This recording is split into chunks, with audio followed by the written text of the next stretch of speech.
Bienvenue à mon ciné balado. Vous êtes en compagnie de Patrick Marleau et Jean-François Breton. Salut Jeff. Salut Pat. Alors, épisode spécial consacré au film Les 12 travaux d'Imelda. Toi, mon chanceux, tu as eu la chance de rencontrer Martin Villeneuve et Michel Barrette. Oui, exactement, qui était de passage à Québec pour...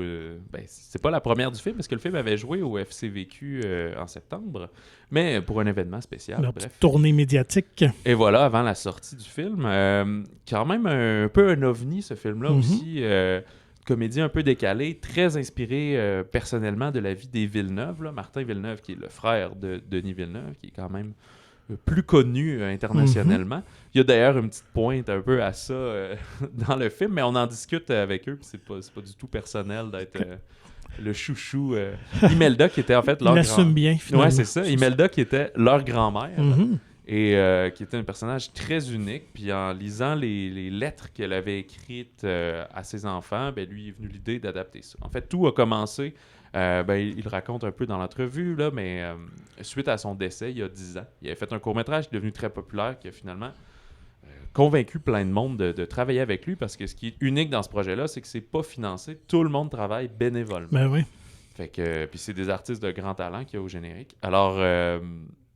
sans plus attendre, on vous invite à aller voir Les 12 travaux d'Imelda. Sinon, c'est pas une entrevue avec spoilers comme telle. C'est une comédie assez légère, fait qu'il n'y a rien à puncher pour gâcher votre plaisir. Fait que vous pouvez écouter l'entrevue pour vous motiver d'aller voir le film.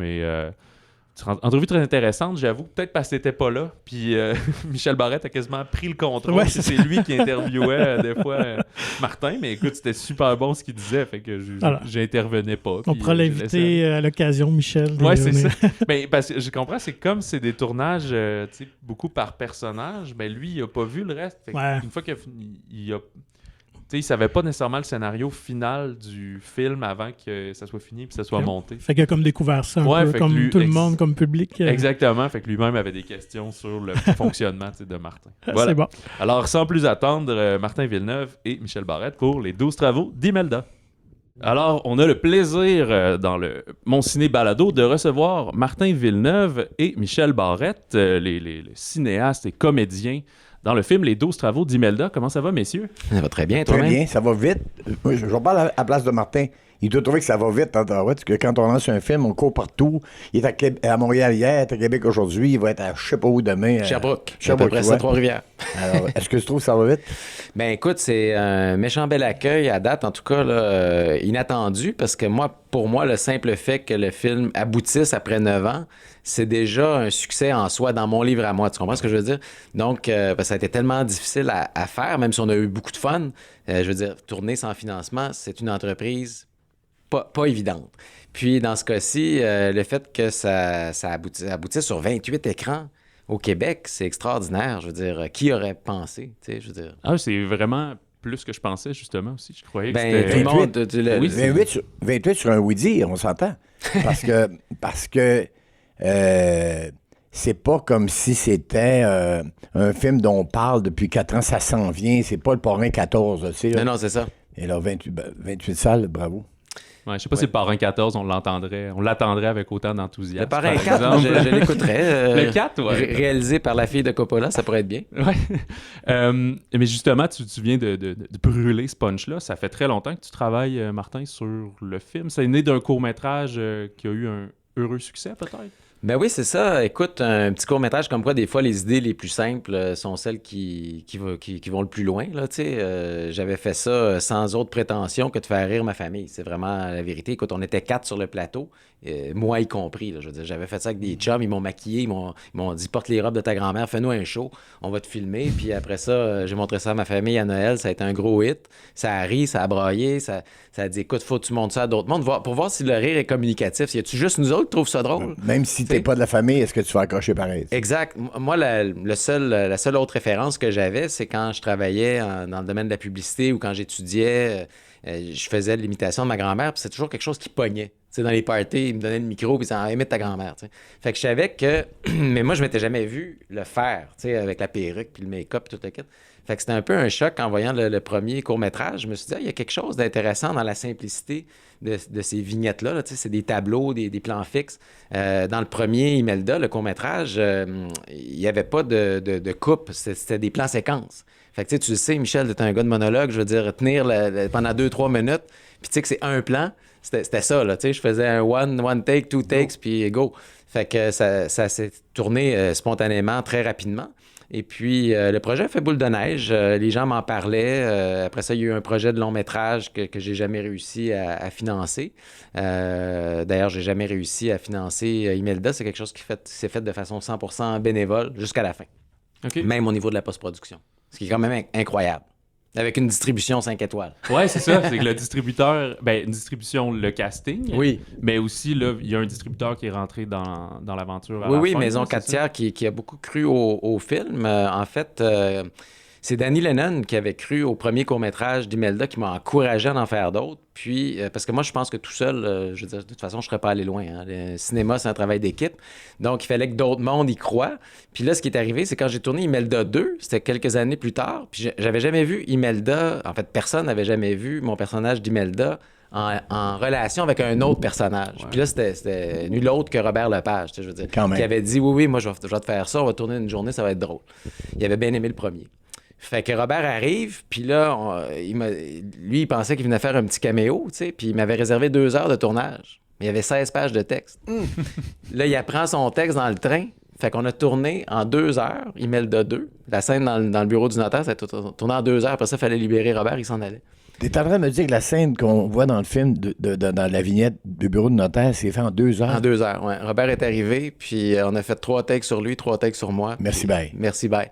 Ginette, c'était pas mal la même chose. Il y a beaucoup de one-take là, dans ce film-là. Là, puis c'est pour ça que j'aurais pas pu le faire avec des acteurs autres que des Cadillacs, parce que là, on parle des meilleurs acteurs, ou en tout cas parmi les meilleurs acteurs du Québec. J'aurais jamais pu faire ce film-là sans eux autres, parce que on tournait guérilla style. Là, on tournait, mets la caméra là, on fait ça, Michel, en bas de la chambre, on est parti. En bas dans le char, on y va. La caméra tombe, pas grave, on continue. Je veux dire... Le plus long, c'était ton maquillage et ton habillement. Exactement, c'est ça. Puis qui était un obstacle nécessaire, c'est-à-dire que pour que je puisse jouer ma grand-mère, j'ai pas le choix, là, j'ai besoin d'un make-up. Donc, ça me prenait 4 heures le matin. Donc, moi, quand la journée commençait, moi, j'étais levé depuis 3 heures du matin, me raser, le make-up, etc. Et c'était tellement efficace que lorsque Martin m'a envoyé une vignette à l'église avec Ginette, je trouvais ça immensément drôle. J'ai dit, écoute, ton projet, c'est formidable, j'embarque. Mais ma question, c'est, celle qui joue ta grand-mère, c'est qui? On la connaît, la comédienne? Est-ce qu'on va la reconnaître? À un moment donné, dis-moi, c'est quoi? C'est moi. C'est toi qui l'as choisi? Non, c'est moi. Toi? J'avais pas réalisé qu'Imelda, c'était lui. Je savais qu'il réalisait, mais je savais pas que non seulement il réalisait, il jouait, mais qu'il jouait pas lui ou un autre personnage. Non, Imelda. Ah, bravo, ça va la peine. Ben, t'es fin, Michel, surtout venant ben, c'est pour ça que il y a quelque chose de communicatif dans le device même. Tu vois, la simplicité, encore. Tu sais, je veux dire, une affaire bien simple, tu sais, c'est moi qui fais une imitation de ma grand-mère avec une robe. Tu sais, je veux dire, c'est moi en robe. Puis là, tout à coup, Ginette Renault, elle regarde ça, puis elle dit, moi, j'ai envie de faire ça. Puis même affaire avec tous les autres acteurs. C'était pas plus compliqué que ça. Puis j'ai pas eu à convaincre qui que ce soit, parce que sinon, ça aurait été lourd. Je pense que en plus de ne pas avoir de financement, si en plus, il faut que tu convainques le monde, je pense que le projet sans que l'autre personne te fait une faveur, puis là, ça devient... Non, c'est ça. Le but, c'était d'avoir du fun. Le but, c'était... fun. Et j'aime ça entendre le mot faveur et entendre le mot simplicité. Parce que moi, j'ai eu l'impression, les journées où j'ai tourné, de faire... et c'est pas au niveau de la qualité du film, c'est pas ça du tout. Au niveau de l'énergie, c'est comme quand tu es étudiant et que tu es une gang de fous qui fait hey, on le fait. Je parle pas d'un film, je parle de n'importe quel projet quand on a 20 ans, qu'on est assez fou pour embarquer là-dedans. Mais toi, tu es assez fou pour nous entraîner là-dedans, puis on a eu du fun, comme si on était des flots. Tu sais. J'ai vu autour de moi des acteurs qui jouaient comme si on était une gang de flots qui s'amusaient. Exactement. Ben oui, mais c'était ça. Je pense qu'il y a une clé là, que Michel vient de résumer de très belle façon, c'est-à-dire que tu amènes les jeux de l'enfance dans le monde des adultes. C'est comme quand on était petit cul puis qu'on disait « Viens jouer chez nous cet après-midi ». Là, c'était ça. Ginette, Michel, venez jouer avec moi. Puis, il y avait quelque chose de... C'était se déguiser avec les vêtements de nos parents, finalement. Ben, il y a quelque chose de très libérateur là-dedans. Dans le sens qu'en plus, c'était... Ben, moi, c'était très personnel pour moi. ce film-là parce que ça parle de ma famille. Mais dès que tu te mets à parler de quelque chose de très personnel, tu te rends compte que ça parle à tout le monde. Tout le monde. Ouais. Moi, Imelda s'appelle Jean-Marie. C'est ça. Pourtant, c'est pas ma grand-mère, c'est mon grand-père. Mon grand-père, c'est Imelda, version masculine. OK. C'est un gars que j'ai adoré. J'ai été élevé par lui. J'ai vraiment... une des personnes, sinon la personne que j'aimais le plus au monde, mais il avait un caractère du maudit. Il y a des gens qui l'ont haï toute leur vie parce que c'était un franc-parler. Il était adorable, mais s'il t'haïssait, il haïssait autant ceux qui haïssaient que Imelda pouvait haïr Simone dans le film, tu sais. Je veux dire, c'était à la vie, à la mort, je t'haïs, c'est bon. Mais c'était les deux personnages dans le même personnage. C'est-à-dire que quelqu'un d'adorable qui peut être vraiment destructeur. Détestable. Détestable, exactement. Alors, c'est pour ça que moi, j'avais du plaisir à jouer avec Imelda, parce que je revoyais le caractère de mon grand-père. C'est bon. Mais c'est quand même intéressant parce que, Michel, quand on pense pas à un comédien, quand on pense à toi d'abord, mais finalement, tu as une bonne feuille de route autant en télé qu'au cinéma. Bien, je me plais à dire que si j'avais pas fait d'humour dans ma vie, j'aurais quand même une belle feuille de route comme comédien. Tu sais, c'est mon 18e film. Tu sais, à l'origine d'un cri, le bonheur des autres. Hein? T'en as fait plus. Écoute, quand je tournais Aurore, il y avait Serge Postigo qui m'avait entendu en entrevue. Il m'avait entendu parler de moi comme un imposteur. Si vous savez, oui, mais excusez-moi, je suis un humoriste qui tourne des films. Il dit, c'est ton combienième film, ça, Aurore? J'ai dit, c'est mon 14e. Il dit, moi, c'est mon premier. Serge Postigo, comédien, c'était son premier film. Alors, il dit, veux-tu me lâcher l'imposteur? Il t'a joué au cinéma beaucoup plus que moi. Tout ce que t'as fait, je l'ai pas fait. Il dit, arrête. Il dit, t'es un acteur qui, en plus, est capable de monter sur scène et de faire rire les gens pendant 2 heures. C'est tout. Arrête ça, là. Puis Michel est un acteur absolument fabuleux. Je veux dire, quand je dis que c'est des Cadillacs tantôt, là, c'est même pas une figure de style. Là. Je veux dire, c'est tellement agréable, fluide. Puis tu sais, en plus, la façon qu'on travaillait sur Imelda, c'est qu'il y avait de la place pour l'improvisation. C'est-à-dire que... Mais pour qu'il y ait de la place pour l'improvisation, il faut que tu aies fait tes devoirs pendant des années pour écrire un scénario que tu maîtrises suffisamment pour savoir dans quel territoire tu peux jouer. Là, tu peux t'accorder de la liberté d'improviser puis d'avoir du fun quand tous les acteurs savent quel est le terrain de jeu. J'aime ça que tu l'expliques. Parce que souvent, on nous demande, est-ce que vous improvisez? Tu peux laisser aller, à mon avis, dis-le-moi si je me trompe, laisser aller le personnage s'il est dans la même ligne, si ça ne change rien à l'histoire. C'est-à-dire que, mettons que toi et moi, on joue une scène où t'arrives, t'es en maudit parce que tu penses que je crouse ta blonde et ta. Alors, il va y avoir quelque chose dans notre rapport, dans le jeu, qui va faire que non, tu te trompes. Non, si j'ai dit ça à ta blonde, c'est... Écoute-moi. Si j'ai dit ça à ta blonde, alors peut-être que le « écoute-moi » n'était pas dans le texte. Mm-hmm. Mais il est pertinent parce que dans notre jeu, il va y avoir un mot qui va sortir, une phrase ou un mot que tu vas arrêter. Parce qu'on est dans cette énergie-là. Et ça, c'est le plaisir qu'on a de jouer quand c'est bien écrit. Tu sais, j'ai vu récemment, je ne sais même pas c'est qui, un acteur français qui disait apprenez votre texte. Il dit là, chez moi, l'intention première. Il dit la petite bourgeoisie des acteurs français qui d'abord n'apprennent pas leur texte, qui se présentent sur le plateau avec le texte et qui l'apprennent pendant le tournage. Non. Apprenez le texte, c'est la base. C'est votre pâte à modeler. Ben oui. Puis après ça, quand on arrivera sur le plateau, on prendra ça, le texte, arrivé vide. Puis il dit, on bâtira ensemble. Exact. Et quand c'est bien écrit comme tu écris, mais c'est facile après ça de s'asseoir et de travailler et de se permettre certaines choses. Avec ton accord, tu vois. Si un acteur dérape et qu'il n'est plus dans sa ligne ou qu'il perd le personnage, il faut le ramener.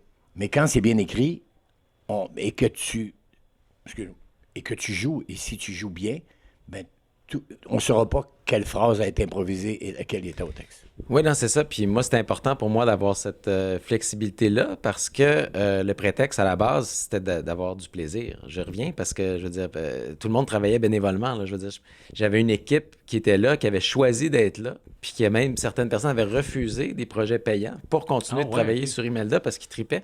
Puis du monde qui me disait là, tu vas continuer. Dans quelle aventure Imelda va nous entraîner la prochaine fois? Les gens avaient hâte au prochain. Parce que ça les sortait de... Parce que je pense qu'on vit dans un monde très formaté où tout est prévu, tout est casé, tout doit fitter dans des petites cases. Puis quand tu t'autorises de revirer ça de bord puis d'aller voir ce qu'il y a à l'extérieur des cases, ça surprend puis ça met les gens en état d'alerte. Il y avait quelque chose. Une bouffée d'air frais aussi, parce que justement, on sort du cadre. Puis je reviens aux gangs de flow. On fait, on brise la cadre puis on va créer quelque chose. Exact.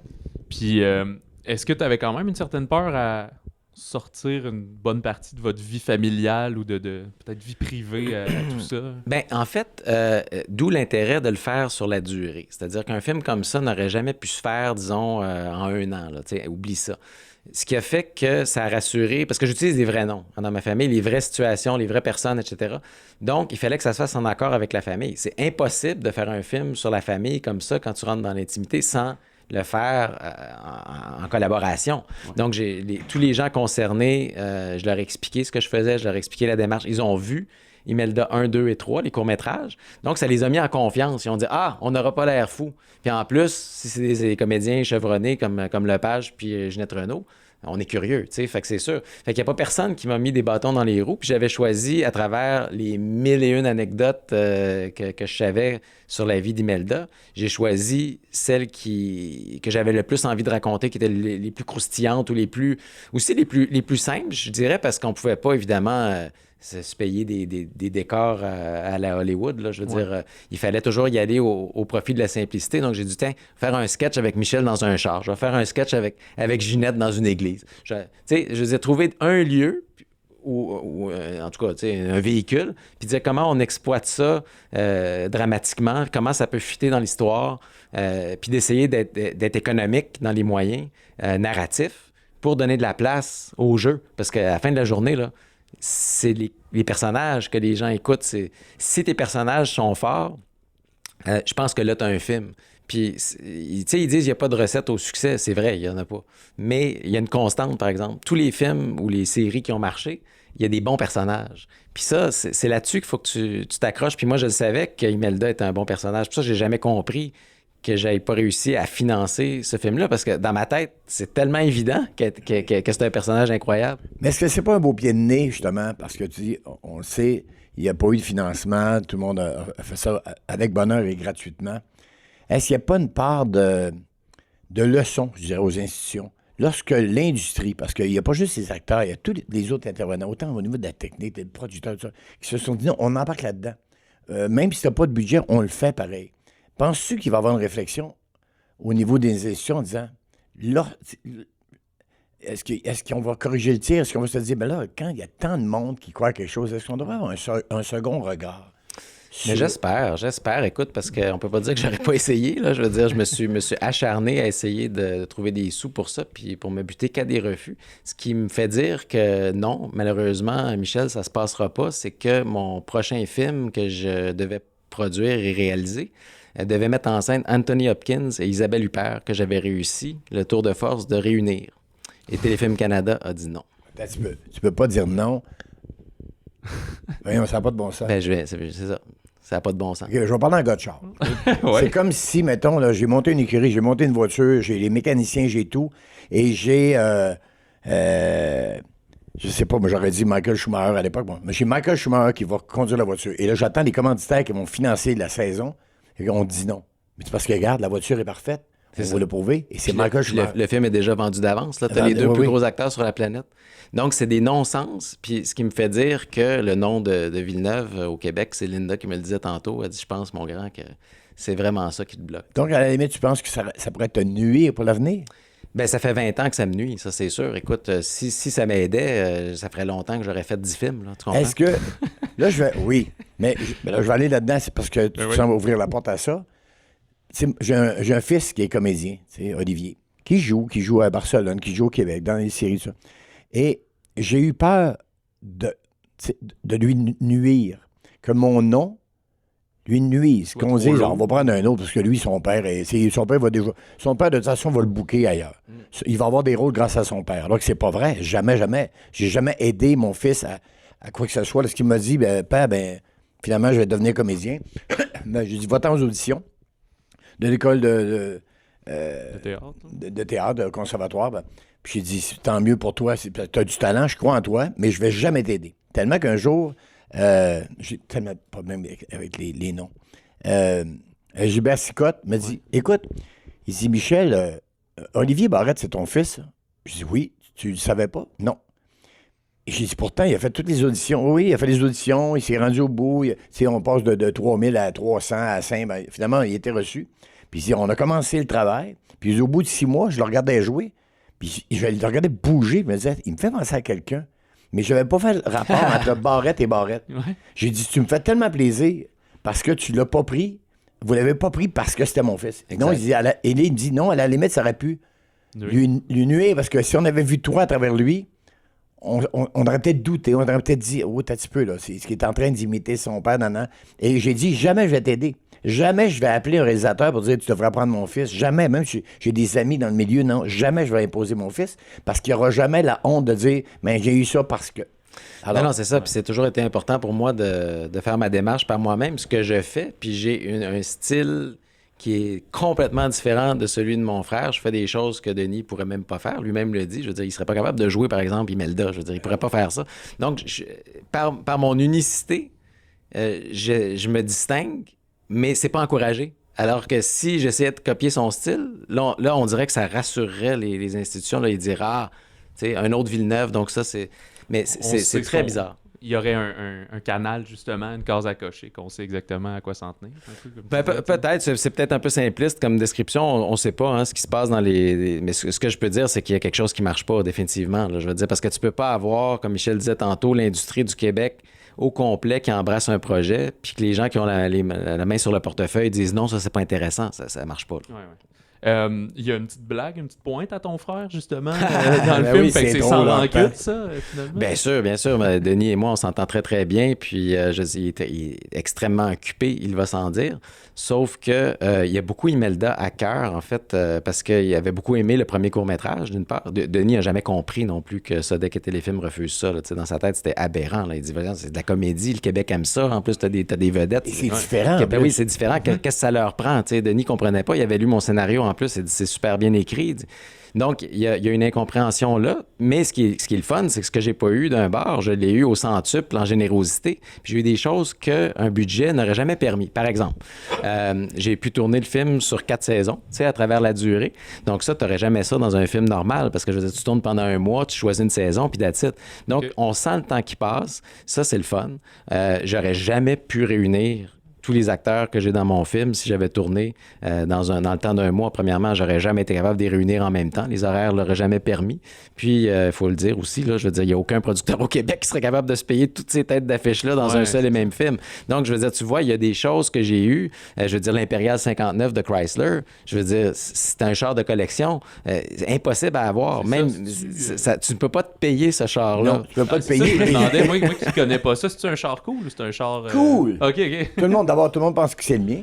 Tout le monde pense que c'est moi qui l'ai prêté. Mais je vais le dire, là, quand vous aurez vu le film, jamais je lui aurais prêté un char. Quand vous aurez vu le film, vous comprendrez pourquoi. Parce que c'est un bijou, ça vaut une fortune. Okay. C'est une pièce, en plus, hyper rare. Alors, pour les amateurs de voitures, c'est pas un Chevrolet 57 comme il y en a partout. Cette voiture-là, c'est rare. Puis dans cette condition-là, ça n'a pas de bon sens. Alors, oui, ou plutôt non, tu n'aurais jamais eu le moyen de te payer ce char. Puis est-ce que le propriétaire de la voiture supervisait la conduite bien sûr, qui est devenu un ami d'ailleurs. Mais c'est ça, c'est que le film a permis des rencontres absolument... On parle de voiture. Salut. Le film a permis des rencontres absolument extraordinaires que, encore une fois, que j'aurais jamais pu avoir si j'avais eu des budgets. Par exemple, j'ai eu un entretien de 20 minutes avec la mère supérieure de la communauté des Augustines ici à Québec pour tourner dans les monastères. C'est la première fois qu'un film se tournait dans ces lieux-là, sains. Il n'y avait jamais eu de tournage là. La mère supérieure avait vu les 3 premiers chapitres d'Imelda. Elle avait regardé ça avec ses collègues, elle avait trouvé ça à ses concerts. Elle avait trouvé ça incroyable. Puis elle m'a autorisé donc de tourner là. Mais si j'avais eu une grosse équipe, admettons, là, tu sais, t'arrives là à 40 personnes. Oublie ça, là. Oublie ça, là. J'avais une toute petite équipe, c'était bénévole, ça correspondait à leurs valeurs, ils aimaient le personnage, c'était fait de manière indépendante, respectueuse des lieux, de compréhension aussi de ce qu'on était en train de faire par rapport aux lieux. Tu sais, que je parlais des lieux au début, ça fait partie de la réflexion. Donc, j'ai eu des gros cadeaux comme ça de la vie. Puis quand j'avais besoin de quelque chose, je me tournais vers les réseaux sociaux. Par exemple, le char, il fallait le faire exploser. Donc, ça avait l'air bien évident, là, mais je veux dire, j'ai pas accès à de la pyrotechnique, je peux pas faire exploser le char pour vrai, c'est une pièce de collection. Donc, il faut recourir aux effets spéciaux. Donc, j'écris sur Facebook, j'ai besoin de faire exploser un char, y a-t-il un artiste VFX qui peut m'aider? Aucune réponse. Un mois plus tard, il y a un gars qui me répond sur LinkedIn. Il dit Chris, il s'en passait des affaires dans la vie de ta grand-mère, toi. Il dit, je viens d'écouter tes courts-métrages. Il dit, je vais te le faire péter ton char. Puis là, je regarde ses crédits sur IMDb. Le gars, il fait tous les films de Michael Bay. Puis il a fait District 9, puis tous les gros films. Si j'avais pas vu, heureusement pour moi qui n'avais pas vu le film hier, j'avais roulé dans la voiture, tourné dans la voiture, j'adore la voiture, le gars voulait pas m'en vendre. Mais si j'avais appris que tu l'avais acheté pour la faire exploser, je t'étranglais live. Mais non, c'est ça. Ça fait que des choses comme ça. Encore une fois, les réseaux sociaux, c'est comme ça que j'ai eu le tracteur. La scène d'ouverture où on voit Michel avec le tracteur, tout ça, j'ai eu 400 propositions de tracteurs via les réseaux sociaux. Tous les cultivateurs de la région voulaient me prêter leur tracteur. Non, c'est le mien est plus beau. Non? Ça a presque parti d'une guerre, une belle guerre sympathique. Mais des choses comme ça, vraiment fascinantes que, je dis, oublie ça dans une méthode traditionnelle, orthodoxe, j'aurais jamais eu ça. Donc, je me suis payé le trip de ma vie. Là. J'ai vraiment vécu quelque chose, une ride incroyable. Mais finalement, c'est un projet énormément personnel. Fait que tu te sens-tu un peu vidé une fois que là, on arrive à l'aboutissement, ça prend d'assaut les écrans et tout? Non, pas du tout. En fait, moi, je suis à temps plein sur Red Ketchup, la série Red Ketchup que je réalise depuis 1 an. Je réalise les 20 épisodes dans une série animée. C'est énormément de travail. J'écris en plus la série, donc je me retrouve au milieu de la production de Red Ketchup. Puis là, Imelda sort. Fait que c'est comme juste un beau cadeau d'extra auquel je m'attendais pas. En fait, même, c'est juste à peu près il y a 1 an qu'on a décidé que ce serait un long métrage. T'sais, après qu'on ait tourné en 2021 avec tous les acteurs, les chapitres 4 à 8 finalement qui sont jamais sortis. Parce que pourquoi ils sont jamais sortis? C'est parce que le distributeur regardait ça puis il a fait, ben là, c'est un film. Tu sais, c'est pas juste des courts-métrages. Oui, c'est vrai, parce qu'au début, ça devait être une série de capsules, dans le fond. C'est ça, là, je devais sortir les courts-métrages. Ils vont sortir éventuellement là, l'année prochaine. Mais la décision qu'on a prise, c'est on irait chercher un bien plus large public. Puis avec la distribution qu'on a, on serait fou de passer à côté de cette opportunité-là. Qu'est-ce que ça prend? Ça prend un distributeur, on l'a. Qu'est-ce que ça prend? Ça prend une société de post-production qui nous package ça. Ça prend un bon monteur qui se penche sur le cas. Ça nous prend un mix sonore pour les salles en 5.1. Ouais. Fait que je suis allé pitcher mon affaire, puis toutes les sociétés de post-production m'ont dit oui. J'ai même pas... c'est des meetings de 2-3 minutes. Là. Oui, c'est Imelda, oui. Ça fait que c'est extraordinaire. Je veux dire, puis ça, c'est vraiment pas... C'est là que j'ai été, je dirais, chanceux, parce que ma chance, je l'ai créée. Là. J'ai travaillé en tabarouette. Mais quand tu as tellement travaillé, puis que ce que tu as fait, ça parle aux autres, là, tout à coup, le monde te répond. C'est ça qui est extraordinaire. L'univers accueille ton projet puis dit oui, ça, il faut que ça se fasse. Puis en plus, le pied de nez dont parlait Michel, il était partagé par ces sociétés-là de post-production parce que c'est des gros investissements. Là. Ouais. On parle pas de 3 piastres et quart, là, c'est des affaires de 300-400 000. Donc, ils mettent beaucoup dans le film, mais parce qu'ils y croient puis parce qu'ils se disent comment ça se fait que ces clowns-là, à la Sodec puis à Téléfilm, on dit non. Fait que ça fait pas de sens. Contre le monde, c'est ce qu'on se dit tous, d'ailleurs. C'est pas toi contre le monde. Tout le monde qui travaille au projet. Les 150 personnes qui sont listées au générique, la preuve qu'ils le font pour les bonnes raisons, c'est qu'ils n'étaient pas payés. C'est tout bénévole. Ça fait que tous ces gens-là auraient bien aimé avoir un salaire, c'est sûr, mais en même temps, ils voyaient bien que le projet voulait vivre puis qu'ils avaient envie de participer à ça. Mais c'est pas des projets viables. Moi, je disais, mes 2 premiers longs métrages, ça m'a pris 20 ans à les faire, puis je veux dire, j'ai jamais eu d'argent. Là. Ça fait qu'à un moment donné, je peux pas vivre de ça, je peux pas continuer à faire ça toute ma vie. Ça ferait pas de sens. Puis, avant que je vous laisse aller pour la première de ce soir, c'est quoi, vous pensez, un peu qu'est-ce qu'on peut retenir du film Imelda? Autant peut-être le processus que le film comme tel pour un spectateur qui va assister au film. Moi, je vois le mot plaisir, parce que je pense que les gens, je l'ai dit tout à l'heure, vont avoir autant de plaisir à le regarder qu'on a eu à le faire. Mais ça, c'est un peu cliché, parce que oui, j'ai tellement aimé ça. Mais dans ce cas-là, je reviens encore à la gang de Flo. Dites-vous que peu importe que ce soit Ginette, que ce soit Robert, que ce soit moi et tous les autres acteurs, vous allez voir des acteurs qui s'amuse comme s'il avait 12 ans et qui se déguisait pour aller faire un sketch, mais de manière professionnelle. Ouais. C'est bien dit. Ben voilà, merci messieurs, puis bon succès au film. Grand merci.